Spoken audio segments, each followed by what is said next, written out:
Shalom saudara, Rema hari ini. Bacaan kita terambil dari 2 Samuel pasal 21 ayat 15 sampai 22. Raksasa tumbang oleh kesatuan.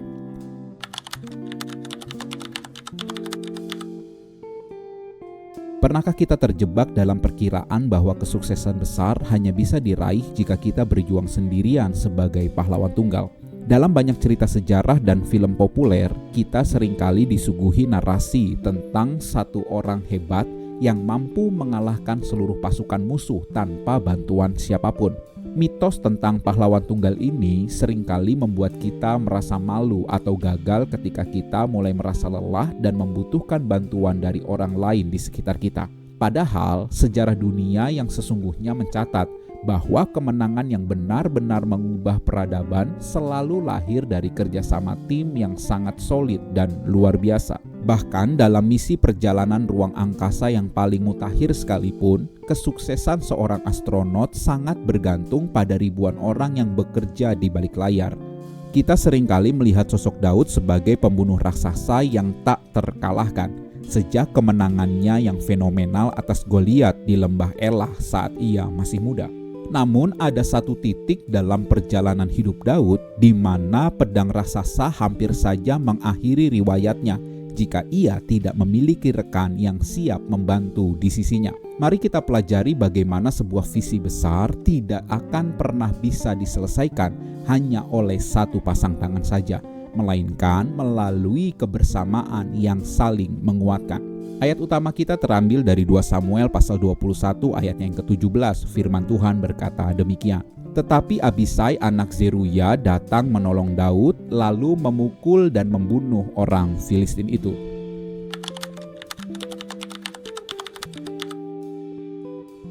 Untuk memahami narasi ini secara akurat, kita perlu melihat masa tua Raja Daud yang sudah melewati banyak sekali pertempuran berdarah sepanjang hidupnya.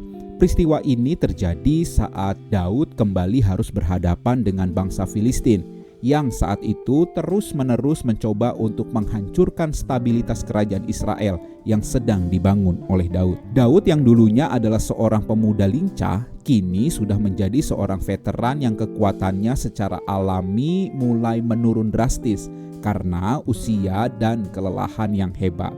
Riset sejarah menunjukkan bahwa musuh-musuh yang dihadapi oleh Daud kali ini adalah keturunan dari para raksasa yang memiliki keunggulan fisik yang sangat mengerikan dan menakutkan. Salah satu raksasa itu bernama Yisbi-Benob yang membawa tombak tembaga seberat 300 shikal dan ia sudah bertekad kuat untuk membunuh sang raja Israel. Dalam budaya peperangan zaman itu, membunuh raja musuh adalah lambang kemenangan mutlak yang akan menjatuhkan moral seluruh pasukan lawan secara seketika dan permanen. Menariknya, perikop ini mencatat bahwa Daud menjadi sangat lelah dalam pertempuran tersebut, sebuah kejujuran alkitabiah yang menunjukkan sisi kemanusiaan seorang pemimpin besar. Daud tidak bisa lagi mengandalkan kelincahannya seperti saat ia mengalahkan Goliat bertahun-tahun lalu hanya dengan sebuah umban dan batu kecil dari sungai. Pada saat yang kritis itulah muncul Abisai yang merupakan keponakan Daud sekaligus seorang pahlawan yang memiliki kesetiaan luar biasa kepada visi kerajaan yang sedang ditegakkan. Abisai tidak membiarkan Daud berjuang sendirian hingga tewas, melainkan ia segera mengambil tindakan strategis untuk melindungi Daud yang adalah pelita Israel agar ia tidak padam di medan peperangan. Konteks ini mengajarkan kepada kita bahwa seiring dengan berkembangnya tanggung jawab, maka tantangan yang kita akan hadapi juga akan semakin besar dan kompleks. Tuhan seolah sengaja mengizinkan Daud berada dalam kondisi lemah agar ia menyadari bahwa keberlangsungan bangsa Israel tidak boleh hanya bergantung pada satu sosok individu saja. Pertempuran ini akhirnya menjadi ajang pembuktian bagi munculnya pahlawan-pahlawan baru yang sanggup menumbangkan para raksasa melalui sinergi dan kepercayaan yang mendalam satu sama lain.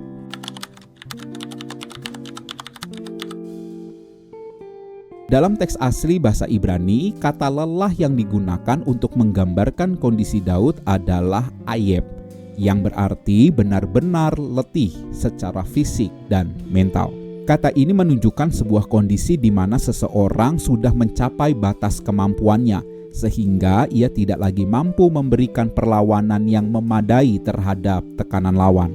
Sedangkan tindakan Abisai yang datang menolong menggunakan kata azar, yang memiliki makna memberikan dukungan yang kuat agar seseorang tetap bisa berdiri tegak. Menariknya, kata yang sama juga sering digunakan untuk menggambarkan bagaimana Tuhan menopang umatnya, sehingga Abisai di sini menjadi saluran kasih Tuhan yang nyata bagi Daud. Daud disebut sebagai pelita atau nir bagi bangsa Israel, yang menunjukkan bahwa keberadaannya memberikan arah dan harapan bagi seluruh rakyat yang ia pimpin. Inilah makna dari prinsip dalam Pengkhotbah 4 ayatnya yang ke-12. Di sana dikatakan bahwa bila satu orang dapat dengan mudah dikalahkan, dua orang akan dapat bertahan. Tali 3 lembar tak mudah diputuskan. Gramatika ini menyingkapkan bahwa kebersamaan bukanlah sekedar pilihan tambahan, melainkan sebuah kebutuhan dasar untuk mencapai kemenangan yang sifatnya permanen dan berdampak luas.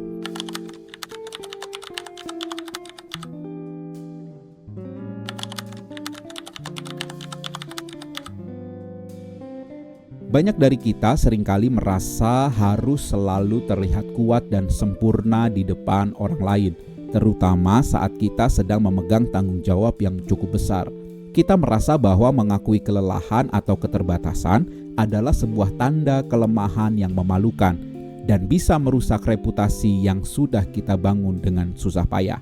Namun belajar dari kisah Daud hari ini, kita melihat bahwa keberanian untuk menunjukkan kelelahan di saat yang tepat justru membuka pintu bagi datangnya pertolongan yang menyelamatkan nyawa.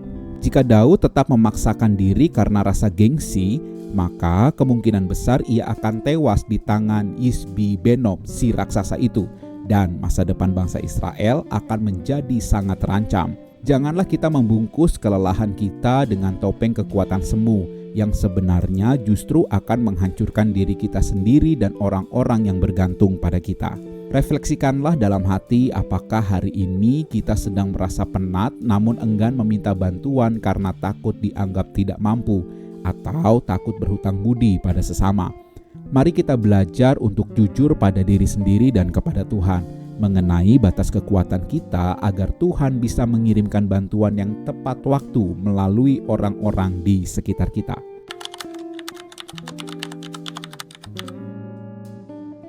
Tuhan tidak pernah merancang kita untuk menjadi pulau yang terisolasi, melainkan Ia menempatkan kita dalam sebuah ekosistem komunitas yang saling melengkapi satu sama lain.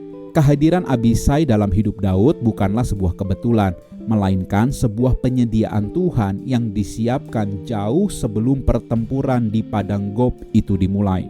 Setiap kita membutuhkan sosok Abisai dalam kehidupan kita, yaitu orang-orang yang memiliki kesetiaan dan keberanian untuk berdiri membela saat kita sedang berada di titik nadir. Jangan pernah meremehkan bantuan sekecil apapun yang diberikan oleh rekan kerja, pasangan hidup, atau sahabat komunitas yang ada di sekeliling kehidupan kita hari ini. Keangkuhan kita untuk berjuang sendirian seringkali menjadi penyebab utama mengapa banyak visi besar terhenti di tengah jalan sebelum mencapai garis akhir yang mulia. Aplikasi praktisnya adalah mulailah memberikan apresiasi yang tulus kepada orang-orang yang selama ini telah membantu dan menopang setiap langkah perjalanan hidup kita. Berikanlah ruang bagi orang lain untuk ikut terlibat dan berkontribusi dalam rencana besar yang sedang kita kerjakan, agar beban yang berat bisa terasa jauh lebih ringan.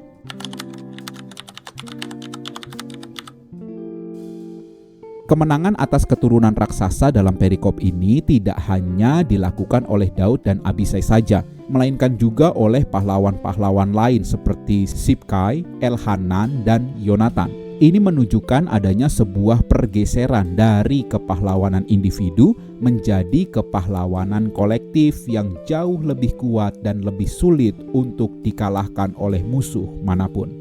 Tantangan raksasa di masa depan tidak akan bisa ditaklukkan jika kita masih mempertahankan mentalitas persaingan, dan rasa ingin menonjolkan diri sendiri di atas kepentingan bersama. Kita perlu membangun sebuah budaya di mana setiap orang merasa memiliki tanggung jawab untuk menjaga satu sama lain, agar tidak ada pelita yang padam di tengah jalan. Sinergi yang solid hanya bisa dibangun di atas fondasi kepercayaan yang mendalam dan kerelaan untuk berbagi kemenangan tanpa harus merasa iri hati atas keberhasilan orang lain. Mari kita berhenti membandingkan diri dengan rekan setim kita dan mulailah fokus pada bagaimana harus saling berkontribusi agar kita bisa mempercepat tercapainya tujuan besar yang Tuhan berikan. Lakukanlah tindakan nyata untuk memperkuat komunikasi dan koordinasi dengan orang-orang yang ada dalam lingkungan kerja atau pelayanan kita mulai hari ini juga.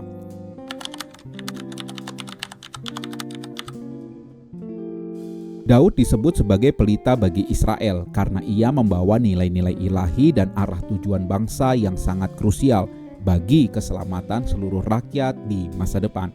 Ketika kita sedang berjuang membawa dampak positif bagi lingkungan, maka sebenarnya kita sedang membawa sebuah pelita harapan yang sangat berharga bagi banyak orang.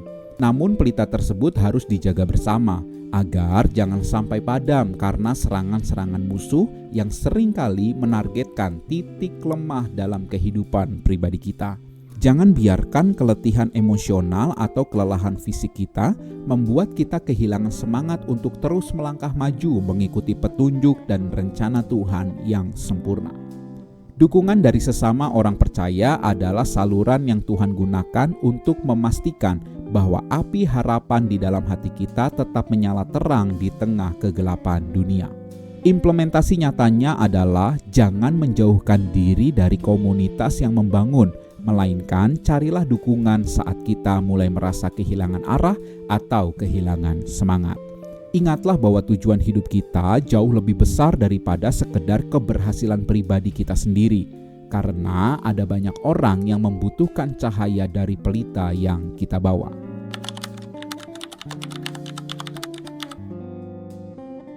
Tantangan hidup tidak akan pernah berhenti selama kita masih bernafas di bumi ini. Bahkan tantangan tersebut seringkali muncul kembali dalam bentuk dan kekuatan yang lebih besar. Setelah Goliat mati, bukan berarti masalah raksasa selesai selamanya, melainkan justru muncul 4 raksasa baru yang jauh lebih berbahaya bagi kedamaian bangsa Israel. Kita tidak boleh terbuai dengan kemenangan masa lalu dan mengira bahwa kita bisa menghadapi masa depan dengan cara-cara lama yang sudah tidak lagi relevan dengan tantangan baru itu.